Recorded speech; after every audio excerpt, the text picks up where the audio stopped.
Hi there, my name is Phoebe, and in this lesson we will look at English word order. English can be difficult, and building a good English sentence is not always easy. So let's look at a good and safe way to make a sentence. What is the best order for words in an English sentence? Let me show you. First, you can start with time. For example, yesterday, last week, tomorrow, or next year. Next, you can add the subject. The subject is often a person or a thing. For example, my mom, his friend, or your brother.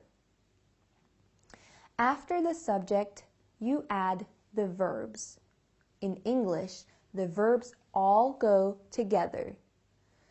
Sometimes there is one verb, or two verbs, and even three verbs. They all go together. You know what a verb is, right? A verb is something you do. For example, sleep, go, read, or will do, or are not going, or have been sleeping.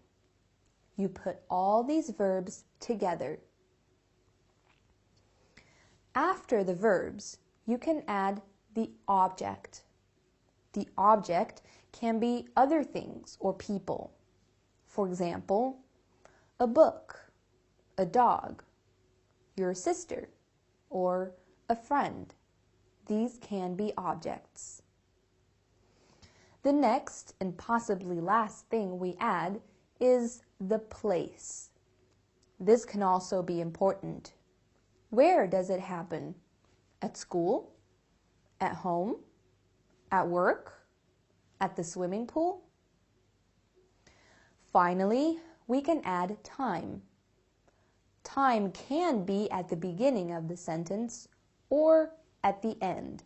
So, our sentence could be, I will give my friend a book at school tomorrow. Let's look at the order again.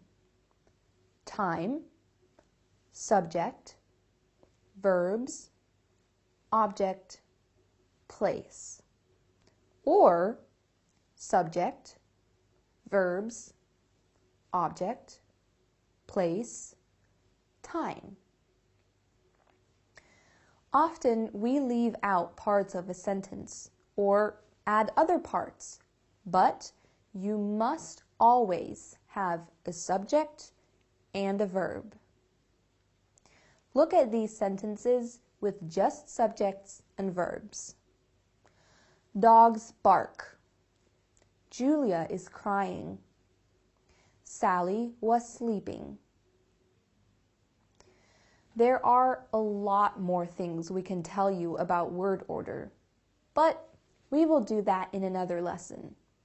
Just remember the basic order: subject, verb, object, place. And remember that time can be at the beginning or the end. Before we stop, just look at the following sentences. I visit my friends every week. On Saturdays, I wash my car. I had an accident yesterday. I saw John in the town this morning. That's all for today. See you next lesson.